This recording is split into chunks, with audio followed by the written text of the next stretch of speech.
ini adalah konverter heat generasi yang pertama, yaitu hanya ada vaporizer, di sini namanya vaporizer dan di sini mixer. Jadi ini dari tangki LPG masuk ke vaporizer, lalu masuk ke mixer dan akan masuk ke mesin.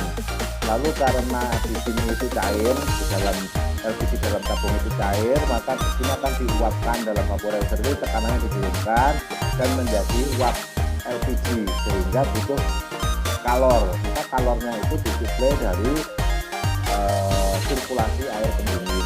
Jadi nanti mesin berbahan bakar LPG itu pendinginannya cairan radiator bisa disuplai dari pendinginan air walaupun kecil nilainya, tetapi ini ada perhitungannya sehingga membuat lebih dingin gitu. Nah ini yang pertama adalah yang paling sederhana dan dirancang untuk mesin spark ignition tipe karburator, injeksi tunggal dan injeksi multi point. Jadi yang seperti ini dipasangkan pada mesin injeksi apa saja itu bisa. Nah, lalu tanpa sensor lambda juga, jadi penyetelannya hanya di penyetelan di ini lubang-lubang atau bawah-bawah atau puyer lah penyetelan di sini sama katung akselerasi. LPG dimasukkan ke dalam mesin itu melalui mixer di sini. Jadi ini tekanannya di sini antara 6 sampai 12, mungkin juga sampai 12, tapi paling banyak ya 6 sampai 8 lah, 6, 8, 10 gitu. Lalu turun ke sini dari 1,2 bar. Di 1,2 masuk ke sini, dia akan dihisap ke mesin. Lalu komposisinya itu diatur dari reducer ini ya. Di dalamnya itu ada katup untuk menurunkan tekanan dan diuapkan lalu masuk ke sini.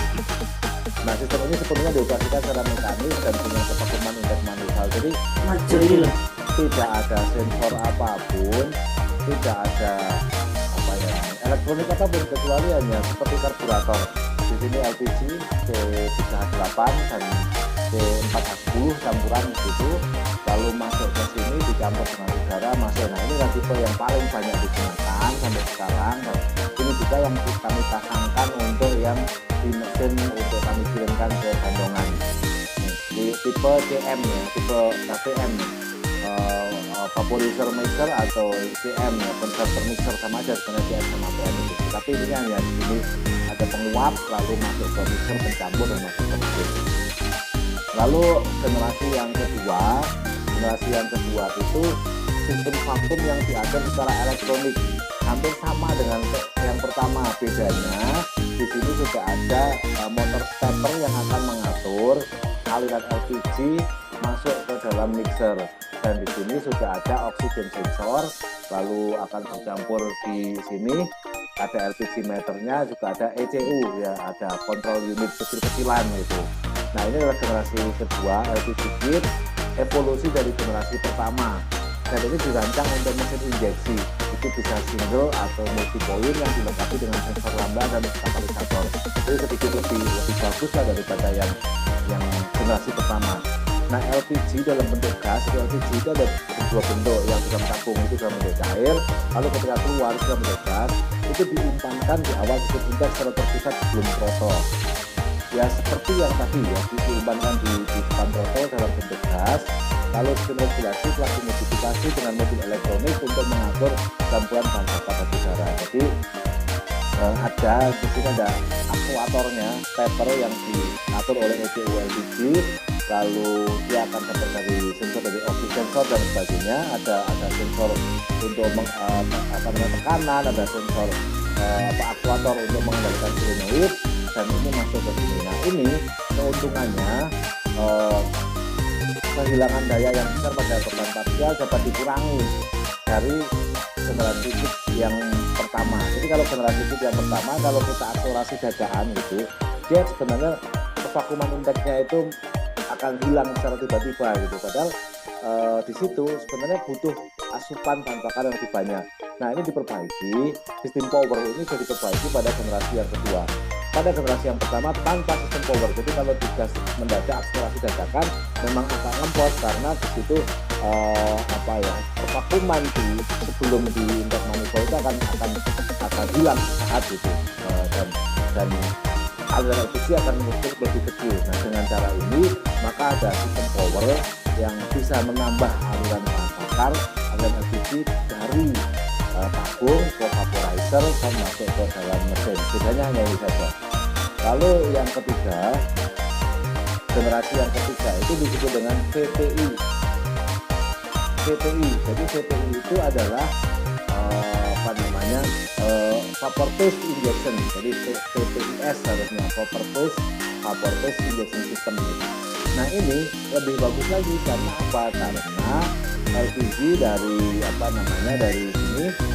dari vaporizer akan dimasukkan ke dalam injektor atau splitter di sini, lalu dia masuk ke intake manifold. Nah ini digunakan pada mesin SI dengan injeksi bahan bakar single atau multi yang dilengkapi dengan lambda dan katalisator. LPG dimasukkan ke intake manifold melalui saluran khusus secara konstan, dia masih konstan, jadi masuk intake manifoldnya dilubangi, ditambahi lubang, dan dia masuknya secara konstan. Nah campuran udara bahan bakar jauh lebih baik diberikan ke semua silinder daripada generasi pertama, karena ini bisa misalnya ada 4 silinder, maka bisa dimasukkan mendekati pada katup masuk, jadi bisa secara independen gitu per silinder, per intake manifold.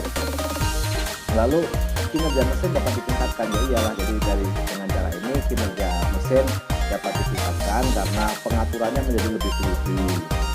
Lalu bahan bakar dapat diatur lebih cepat dan fenomena backfire hampir dapat dihilangkan. Ini lebih maju lah karena dia ada sensor masuk ke sini, lalu diterima oleh ECU, lalu ECU akan mengatur solenoid ini atau splitter di sini, namanya splitter, yang akan memasukkan LPG ke dalam masing-masing intake manifold. Kalau di 8 ya 8, kalau 6 kalau 4 ya 4, tetapi dia masih gas konstan, jadi diumpankan ke dalam silinder itu dalam bentuk konstan.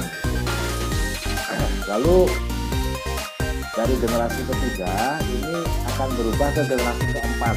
Generasi keempat itu adalah dia hampir sama tetapi ini sekuensial, jadi sistem injeksi fase gas sekuensial, bahan bakar disuntikkan ke setiap saluran intake manifold secara individual dekat katup masuk melalui injektor yang dibuatkan secara elektromagnetik. Jadi ini dia sudah sekuensial, ya, artinya sekuensial. LPG generasi keempat dikontrol oleh ECU menggunakan sinyal kontrol injektor bensin dan sinyal kecepatan putaran mesin untuk menghitung durasi injeksi. Jadi dengan yang VPI yang generasi keempat tetap masuknya adalah vapor phase injection, tetapi di sini sudah sekuensial dan sensor yang ada di mesin bensin itu sudah diumpankan ke sensor ke ECU LPG. Jadi dia sudah ada komunikasi antar ECU dan bisa membuat ini, kalau lihat gambarnya di sini, ini adalah bisa diumpankan masing-masing ke manifold dan mendekati dengan katup masuk, dan dia sekuensial, dia udah bisa sekuensial. Nah ini terakhir ya, jadi vapor phase injection yang versi terakhir dari generasi keempat. Lalu yang generasi kelima ini sudah LPI, Liquid Phase Injection System atau LPIS. Nah bedanya apa di LPI? Kalau kita lihat di sini, dia ada pump di dalam LPG. Selain dia di LPG-nya itu sudah bertekanan, dia ditambah lagi pompa. Lalu di pompa dia akan masuk di sini namanya LPG regulator and sensor, lalu masuk sini dan injektornya didekatkan langsung masuk ke intake manifold dan dia didekatkan dengan petrol injektor. Lalu ada LPG ECU-nya, dia sudah berkomunikasi dengan petrol ECU juga dan dilengkapi dengan oxy sensor. Lalu di sini sudah dihitung secara matang, kalau tekanan injeksinya itu berlebih maka akan dikembalikan lagi ke dalam tangki. Nah ini LPI yang generasi kelima itu sudah didedikasikan untuk mesin SI dengan injeksi bahan bakar multipoint, sensor lambda, katalis dan sistem onboard diagnostik. Ini sudah maju. LPG dimasukkan ke dalam mesin dalam bentuk cair tanpa penguapan apapun. Kalau yang 4 generasi pertama itu masih menggunakan diuapkan, tapi kalau ini sudah tidak diuapkan lagi karena dari sini cair lalu masuk langsung di sini, maka ada efek pendinginan yang baik di sini ya. Karena pada saat LPG cair itu dimasukkan, maka dia akan mengambil panas di dalam intake manifold itu dan menguapkan LPG ini dan memungkinkan untuk efisiensi volumetriknya ditingkatkan. Lalu Dengan kata injek dan LPG menguap dari udara yang mengalir menuju ruang pembakaran sehingga mendinginkan udara dan meningkatkan efisiensi kosmetik untuk memperbaiki kinerja mesin. Jadi sudah canggih karena injektornya berdiri sendiri-sendiri, ada injektor bensin dan ada injektor LPG, di mana setiap injektor itu dikendalikan oleh elektronik control modulnya, elektronik control unitnya. Lalu berikutnya lagi, ini yang paling generasi terakhir ya, yang paling canggih itu disebut dengan LPDI, Liquid Phase Direct Injection, yang setara dengan GDI, setara dengan gasoline direct injection, di mana ini ada tangki bensin, lalu di sini ada tangki LPG, lalu di sini akan masuk ke dalam sistem kontrol ya, nomor 4 itu adalah fuel tracking unit, lalu masuk ke dalam nomor 56 di mana ada high pressure pump dan fuel temperature sensor, lalu dia akan masuk langsung ke dalam, diinjeksikan langsung ke dalam silinder. Nah, ini disebut dengan LPDI. Generasi kelima berkembang menjadi sistem injeksi langsung. Jadi generasi 5 yang tadi LPI, dia berkembang menjadi LPDI ya. Berkembang menjadi LPDI ke generasi ke-6 yang paling canggih. Jadi sekarang ada berapa sih sebenarnya perubahannya ya, 6 jadi sampai ke-6 gitu. Lalu pompa bahan bakar bertekanan tinggi memasuk LPG dari tangki langsung ke injektor yang dipasang di ruang bakar seperti pada sistem gasoline direct injection dalam mesin bensin. Lalu banyak laporan penelitian yang terkait dengan sistem injeksi langsung ini karena tantangan untuk mengembangkan dan mengimplementasikan yang lebih kompleks terkait dengan manajemen kontrol bahan bakar yang unik untuk setiap mesin. Jadi ini tidak dijual secara terpisah. Kalau yang tadi konverter chip yang dijual secara terpisah, tapi untuk LPDI dia tidak ada konverter yang dijual secara terpisah kecuali dia dipasangkan langsung pada mobil. Nah, ini injeksi langsung ini tersedia sebagai produk original equipment manufacturer atau OEM, bukan produk konversi. Ini yang membedakan.